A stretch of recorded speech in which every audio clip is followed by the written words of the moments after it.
Hey guys, this is Lisa. क्या masturbation गलत है? क्या हस्तमैथुन आपकी सेहत के लिए हानिकारक है? मुझे दिन में कम से कम 20 मैसेजेस आते हैं जिसमें लोग एक नहीं तो दूसरे तरीके से मुझसे ये सवाल पूछते हैं। मास्टरबेशन या हस्तमैथुन के विषय पे इतनी सारी गलतफहमियां हैं कि लोगों को इसे डर लगता है और सोचते हैं कि हर किस्म की गलत चीज होगी। मुझे ऐसे बहुत सवाल पूछे जाते हैं जैसे कि क्या मास्टरबेशन से पिंपल होते हैं? Will masturbation lead to hair fall? क्या हस्तमैथुन करने से मेरी आंखें चली जाएंगी? शारीरिक बंधारण और ताकत में कुछ फर्क हो सकता है? क्या मास्टरबेशन से पीनस साइज कम हो जाता है? क्या मास्टरबेशन से मानसिक बीमारी हो सकती है?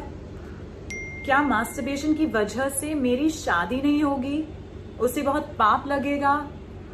इन सब सवालों का जवाब ना है, बिल्कुल नहीं। ये सारे बेटुके डर सदियों से सिखाई गई शर्म और बिना किसी वैज्ञानिक सबूत की बातें हैं जो अक्सर दोस्त, परिवार और समाज के लोग फैलाते हैं। लेकिन सच बात यह है कि हस्तमैथुन ह्यूमन सेक्सुअलिटी या लैंगिकता का एक बहुत ही सामान्य हिस्सा है। Masturbation is not harmful for your health or your body, and if you don't believe me, I'm also including some links from health websites in the description where you can read more about this. कई लोगों को ये भी लगता है कि उन्हें masturbation से लत लग चुकी है। इस बात से वो लोग भी चिंता करते हैं जो हफ्ते में एक बार या उससे भी कम masturbate करते हैं, और मैं उनका ये कहना समझ सकती हूँ क्योंकि हमें ये बचपन से सिखाया गया है कि सेक्स से रिलेटेड कुछ भी करना शर्मजनक है। लेकिन अगर आप रोज मास्टरबेट करते हो तो भी मास्टरबेशन से एडिक्टेड है, ऐसा जरूरी नहीं है। मास्टरबेट करना बहुत ही साधारण है और इसमें कोई गलत बात नहीं है। अगर वो आपकी डेली लाइफ में, पढ़ाई में, काम में या पारिवारिक जिम्मेदारियों में बाधा रूप नहीं बन रहा है तो बहुत कम चांसेस है कि ये एक प्रॉब्लम है। अगर आपको सच में लगता है कि मास्टरबेशन आपकी जिंदगी में रुकावट बन रहा है तो आपको जरूर इस बारे में कुछ करना चाहिए। लेकिन हम जनरलाइज नहीं कर सकते हैं कि मास्टरबेशन गलत है या मास्टरबेशन सेहत के लिए हानिकारक है।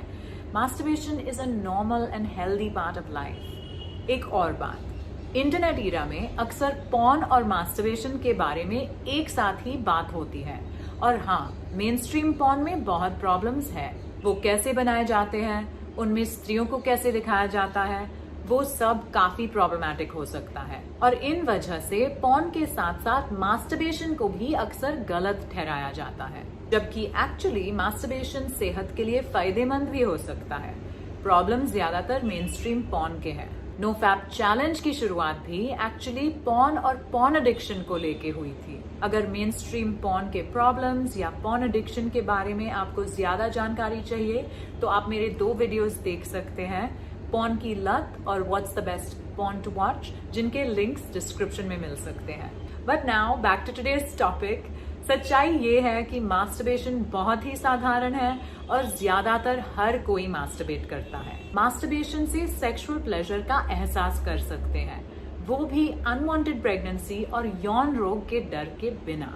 वो एक मदद रूप और सेफ रास्ता है अपने शरीर और अपने सेक्सुअल प्रेफरेंसेस को बेहतर समझने के लिए, और उसे कई हेल्थ बेनिफिट्स भी हैं जैसे कि stress relief and improved sleep. कई साइंटिफिक स्टडीज में ये भी बताया गया है कि मास्टरबेशन से औरतों को पीरियड क्रैम्प्स में राहत हो सकती है और मर्दों में प्रोस्टेट कैंसर का संभावना कम हो सकती है। चाहे आपका जेंडर जो भी हो, मास्टरबेशन करने में कोई गलत या शर्माने वाली बात नहीं है। वो सेहत के लिए भी हानिकारक नहीं है। It is normal and healthy to enjoy your body's inherent capacity for pleasure. अगर आपको लगता है कि पॉर्न के साथ आपका प्रॉब्लमैटिक रिलेशनशिप है तो शायद पॉर्न देखने में ब्रेक लेना चाहिए। आपकी इमेजिनेशन बहुत ही अमेजिंग चीज है और सेल्फ प्लेजर महसूस करने के लिए हमेशा पॉर्न की जरूरत नहीं है। आई होप कि आपको ये वीडियो अच्छा लगा। Please give it a big thumbs up if you did. Don't forget to share it, leave me a comment, subscribe to my channel और मुझे इंस्टाग्राम पे भी फॉलो करें। I will see you soon. Bye.